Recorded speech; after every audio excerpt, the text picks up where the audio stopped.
আজকে আমার মাসিক হইছে। আজকে তোর মাসিক হয়েছে, এটা অনলাইনে বলার কি আছে, কমেন্টে বলার কি আছে? রুটি দিয়ে ভরায় খেয়ে ফেল।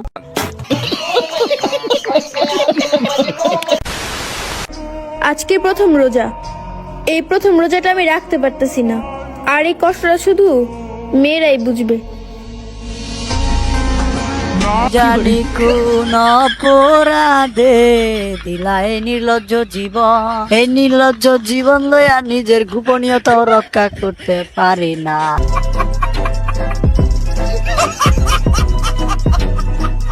দেখো গাইস, আমি আমার এই ছোট্ট একটা জীবনে অনেক ধরনের নির্লজ্জ মেয়ে দেখছি, কিন্তু এর মতো নির্লজ্জ মেয়ে আমি একটাও দেখি নাই। কারণ ভাই, মেয়েদের পিরিয়ড হইলে যে তারা রোজা রাখতে পারে না, এটা প্রায় সব মেয়েরাই জানে। ইভেন কিছু কিছু ছেলেরাও জানে এই বিষয়ে। এন্ড এই বিষয়টা মেয়েদের খুব গোপন একটা বিষয়। আর এই গোপন বিষয়টাকে নিয়ে এই রহমতের মাসে, রমজান মাসে লাইক ভিউ এর ব্যবসা করতেছে আমাদের সম্মানিত পিরিয়ড আপা।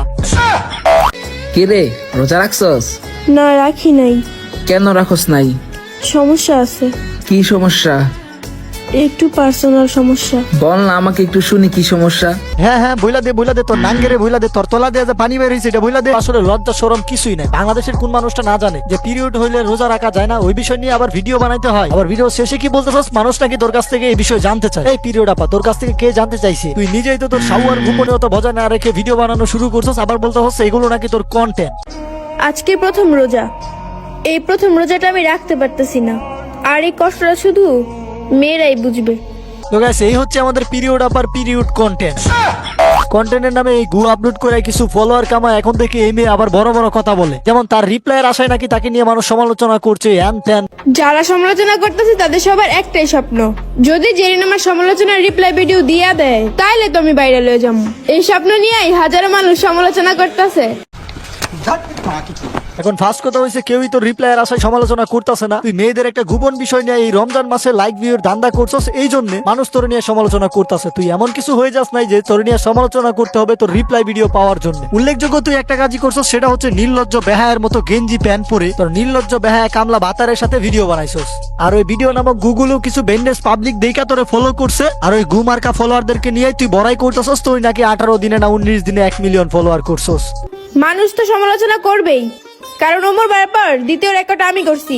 নতুন আইসা মাত্র 18 দিনে 1 মিলিয়ন ফলোয়ার্স করছি। তো কি হয়েছে, তুই বাংলাদেশের প্রেসিডেন্ট হয়ে গেছস নাকি? যেমনি বলতেছস আমি 18 দিনে 1 মিলিয়ন ফলোয়ার করছি, তো কি হয়েছে ভাই, কি হয়েছে? তোর 1 মিলিয়ন না 10 মিলিয়ন হইলেও তুই মানসম্মত কন্টেন্ট আপলোড করতে পারবি না এবং সম্মানও পাবি না। এখন যেমন তোরে বলতেছে তুই পিরিয়ড আপা, কয়দিন পরে যখন তোর ওইগুলো বড় হয়ে যাবে তখন দেখবি যে তোরে বলবে আমাদের গাবি আপা।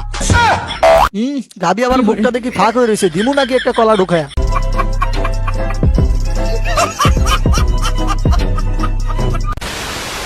আমি আমার জীবনে প্রথমবার আমার দুই ভাইয়াকে ছাড়া চিয়ারি আর ইফতারি পালন করব। ভাবতেও খারাপ লাগতেছে। আহ, কষ্ট রে, কষ্টর চুদানে নিচ দেয়া পানি বাইরে গেল রে।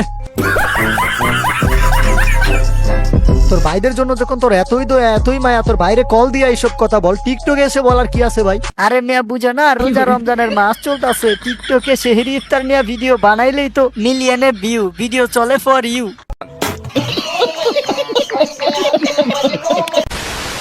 আল্লাহ, আপনি মেয়েদের বরকত হিসেবে পাঠাইছেন, কিন্তু আমরা মেয়ে হয়ে খুশি নাই। আল্লাহ, এমন এক দেশে বাস করি, এই দেশে 2 দিনে 17 জন মেয়ে ধর্ষণ হয়। নাউজুবিল্লাহ। মহান আল্লাহ তাআলা আপুটিকে বরকত হিসাবে পাঠিয়েছে অনলাইনে এসে টিকটক করার জন্য, তাও আবার গেঞ্জি ভরে টিকটক করার জন্য।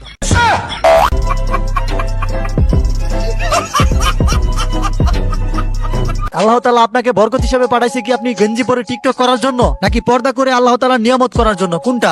আপনি যদি আমার এই ভিডিওটা দেখে থাকেন তাহলে আসলে এই আনসারটা আমাকে দিয়ে। হ্যালো গাইস, ভিডিওটা কেমন হয়েছে? যদি ভালো হয়ে থাকে তাহলে লাইক আর একটা সাবস্ক্রাইব আর একটা কমেন্ট করে দেন। যদি ভিডিওটা ভালো লাগে তাহলে আরো কমেন্টে কোন যে আরো ভিডিও আমি সারি। আর ভিডিওটা যে এই পরিমাণে আমি দেখে হাসছি, আপনারা তারা বেশি হাসছেন, সেই জন্য বলতেছি যে ভিডিওটা দেখতে লাইক সাবস্ক্রাইব কমেন্ট করে যান।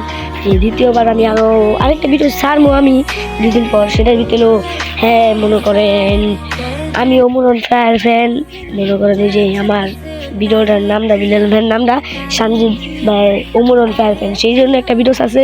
সেই ভিডিওটার ভিতরে মনে করেন আমি বহুত কথা কমু, আর এই জায়গায় মনে করেন ওমর ভাই হলে বহুত হয়েছে, কিন্তু ওমর ভাইয়ের ব্যাপারে কিছু হয় নাই, হয়েছে মানুষের ব্যাপারে।